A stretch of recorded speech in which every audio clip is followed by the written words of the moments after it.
जय हिंद दोस्तों, स्वागत है आप लोग की आपके अपने YouTube चैनल मैथ वाला गुरुजी पे। दोस्तों, आप लोग के लिए आज बायोलॉजी का फर्स्ट चैप्टर जो है जैव प्रक्रम, जो कि पोषण चैप्टर हमारा, ये आपका भारतीय वन बुक से आप लोग को हम करवाने वाले हैं। या आप एनसीईआरटी बुक भी पढ़ते हैं, कोई दिक्कत नहीं है।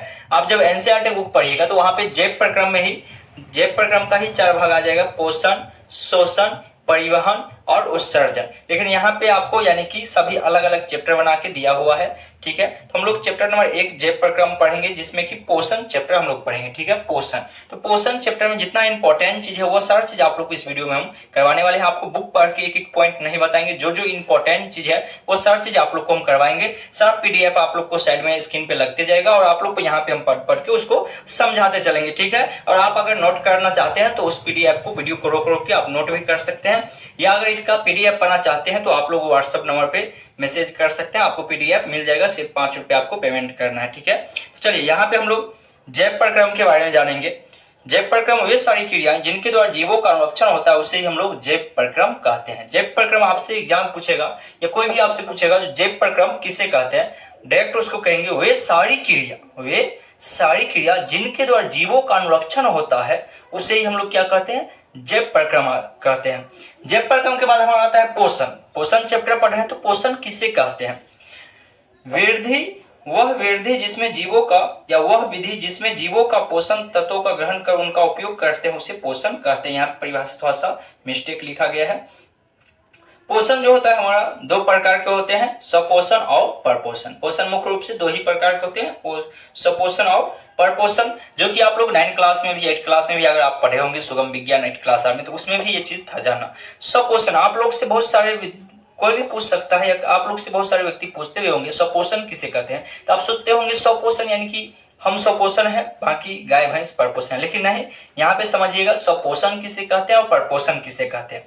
जैसे देखिए, पोषण की वह विधि जिसमें जीव भोजन के लिए अन्य जीवों पर निर्भर न रहकर अपना भोजन स्वयं संश्लेषित करती है, उसे ही हम लोग क्या कहते हैं, सपोषण कहते हैं। देखते याद रखिए, जो अपना भोजन स्वयं बनाते हैं उसे ही हम लोग क्या कहते हैं, तो सपोषण कहते हैं। तो अब हम लोग के बारे में बात आएगा, क्या हम लोग सपोषी है? नहीं, याद रखिएगा हम लोग परपोषी है, जो अपना भोजन स्वयं बनाते हैं। तो फिर बनाते कौन है, तो पेड़ पौधा अपना भोजन स्वयं बनाते हैं, जो कि सूर्य प्रकाश के द्वारा, प्रकाश संश्लेषण क्रिया के द्वारा वो क्या करते हैं, अपना भोजन खुद ही बनाते हैं। तो उसे ही हम लोग क्या कहते हैं, सपोषण कहते हैं। ठीक है, परपोषण समझिएगा, पोषण की वह विधि जिसमें जीव पोषक तत्वों के लिए अन्य जीवों पर निर्भर रहकर अपना भोजन स्वयं संश्लेषित नहीं करते, उसे परपोषण कहते हैं।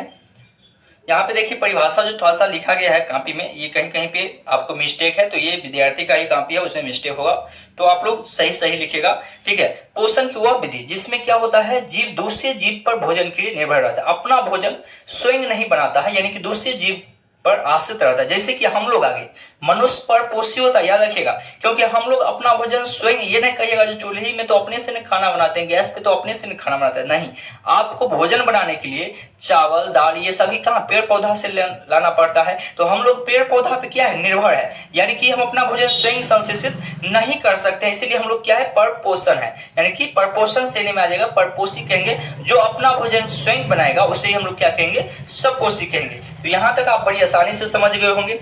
चलिए आगे हम लोग बढ़ते हैं। परपोषण मुख्य रूप से 3 प्रकार के होते हैं, याद रखिएगा, परपोषण जो होता है मुख्य रूप से 3 प्रकार का होता है: मृतजीवी पोषण, परजीवी पोषण और प्राणी संपोषण। याद रखिएगा, मृतजीवी पोषण, परजीवी पोषण और प्राणी संपोषण, इसका बहुत सारे ऑब्जेक्टिव यहाँ से आपको आने वाला है। आपको इस क्लास के बाद आपको ऑब्जेक्टिव क्लास भी लेने वाले हैं। एक पोषण चैप्टर का जितना प्रीवियस क्वेश्चन है अभी तक, जितना एग्जाम में आपको पूछ लिया गया है, सभी प्रश्न का एक आपको क्लास लेने वाले हैं, जिसमें कि यहाँ पर जो जो चीज आपको हम समझा रहे हैं, यहीं से आपको जैसे देगा गोबर छत्ता कौन सा पोषण है, इस तरह से आपसे पूछा जाएगा और आपको वहां पे बताना पड़ेगा, और आपके एग्जाम में भी इसी टाइप का प्रश्न रहने वाला है। तो सब्जेक्टिव तो रहेगा ही, साथ में आप लोग को मेन फोकस करना है ऑब्जेक्टिव पे। ठीक है, हाँ, और एक चीज आप लोग को कहना भूल ही गए, आप लोग क्या करते हैं, वीडियो देख लेते हैं और चैनल को सब्सक्राइब नहीं करते हैं। तो अगर वीडियो अच्छा लगता है तो वीडियो को लाइक किया कीजिए, चैनल को सब्सक्राइब किया कीजिए, अपने दोस्तों के साथ वीडियो को अधिक से अधिक शेयर किया कीजिए। चलिए यहाँ पे मृतजीवी पोषण हम सबसे पहले जानते हैं।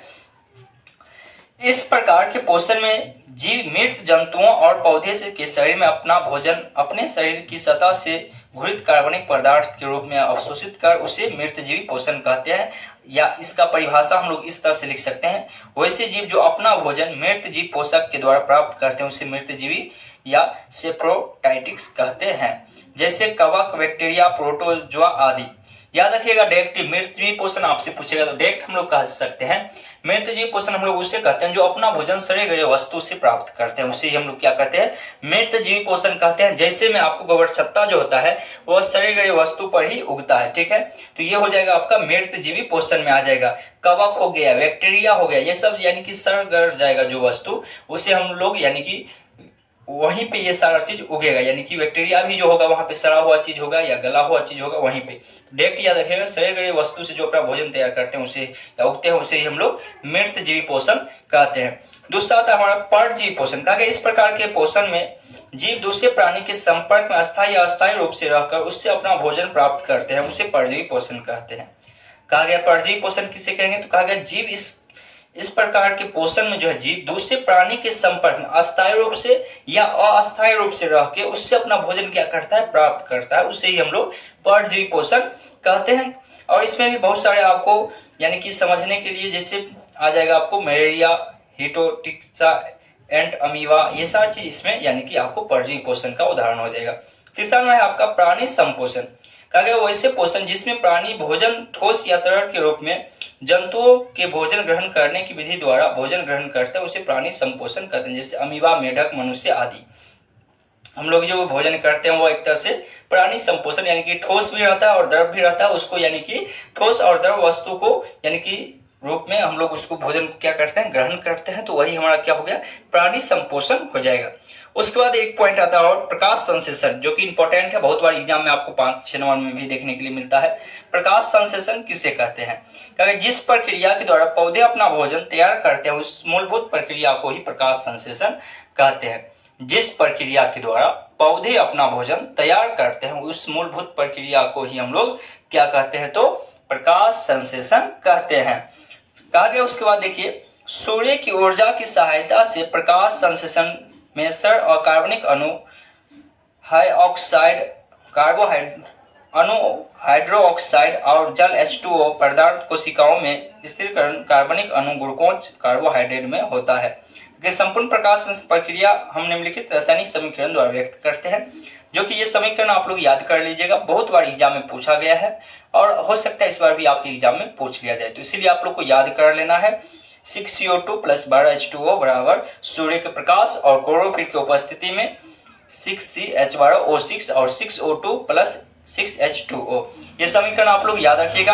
और एक चीज और याद रखिएगा, पत्ता में कौन सा चीज पाया जाता है जिसके कारण वो प्रकाश संश्लेषण क्रिया करता है, तो याद रखिएगा पत्ता जो में होता है हरित रवक पाया जाता है। हरित नमक यानी कि क्लोरोफिल नामक एक वर्णक पाया जाता है हरित रवक में, जिसके कारण पत्ता जो होता है, पौधा जो होता है, प्रकाश संश्लेषण क्रिया अपने में संपन्न करता है। तो ये चीज आप लोग हमेशा ध्यान रखिएगा। जो पत्ता जो होता है क्यों अपना भोजन स्वयं बनाता है, क्यों वो स्वपोषी है, तो पौधे क्यों स्वपोषी है, तो याद रखिए क्योंकि उसके पत्ते में जो होता है क्या पाया जाता है, तो क्लोरोफिल नामक वर्णक पाया जाता है और हरित रवक की उपस्थिति में और सूर्य के प्रकाश को अपने अंदर अवशोषित करता है। और किस रास्ते के द्वारा अवशोषित करता है, तो याद रखिएगा उसमें रंध्र पाया जाता है जिससे हम लोग स्टोमाटा भी कहते हैं, यानी कि पत्ता में छोटा छोटा सा छिद्र होता है जिसके कारण वो क्या करता है, प्रकाश को अपने अंदर अवशोषित करता है, उसके उपस्थिति में वो अपना भोजन तैयार करता है, तो उसे ही हम लोग क्या कहते हैं, यानी कि स्वपोषी कहते हैं, इसलिए कहे कि वो अपना भोजन स्वयं बनाया है और क्लोरोफिल की उपस्थिति में यहाँ पे देख रहे हैं अपना भोजन तैयार करते हैं।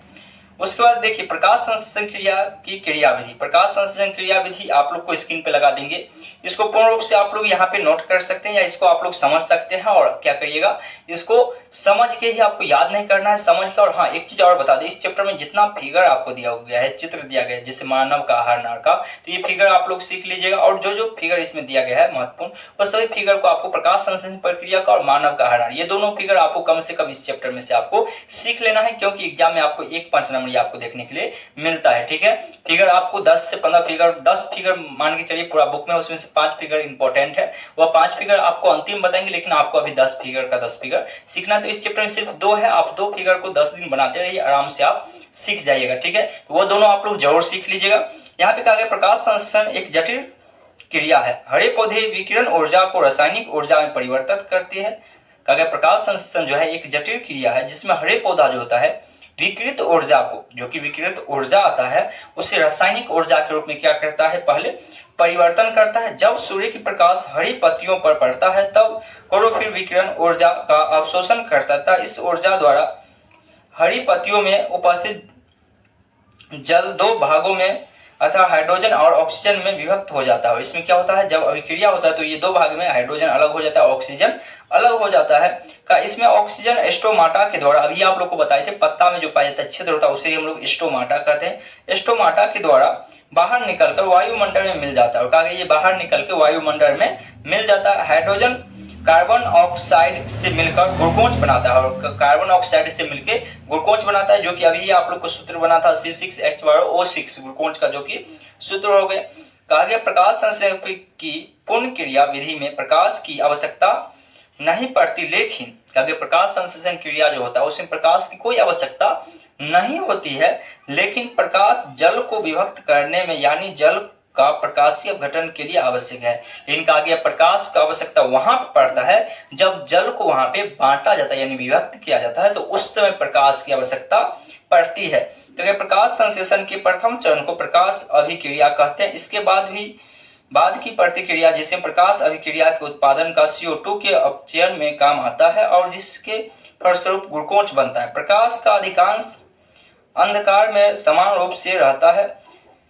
प्रकाश संश्लेषण इस प्रक्रिया में द्वितीय चरण को अप्रकाशीय अभिक्रिया कहते हैं। यह चरण अप्रकाशीय अभिक्रिया इसलिए नहीं कहलाता क्योंकि यह अंधकार में होता है या इनमें प्रकाश की अनुपस्थिति आवश्यक है, अपितु प्रकाश होने या न होने पर इस पर कोई प्रभाव नहीं पड़ता है। और इसमें उसके बाद प्रकाश संश्लेषण प्रक्रिया का जो फिगर है वो आप लोग को बुक में जो दिया हुआ है वो आप लोग को बना देना है।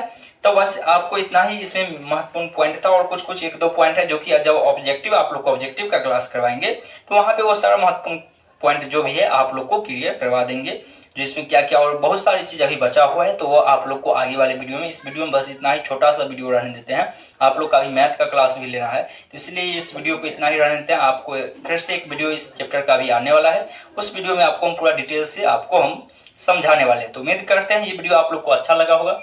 वीडियो अच्छा लगा है, वीडियो को लाइक नहीं किया है तो लाइक कर दीजिएगा और चैनल पर अगर पहली बार आए हैं तो चैनल को सब्सक्राइब करके बेल आइकन ऑल कर लीजिएगा, क्योंकि यहाँ पे आप क्लास 10वीं का सभी विषय का तैयारी आपको करवाया जाता है। तो चलिए हम लोग मिलते हैं फिर आगे वाले वीडियो में, तब तक के लिए जय हिंद जय भारत।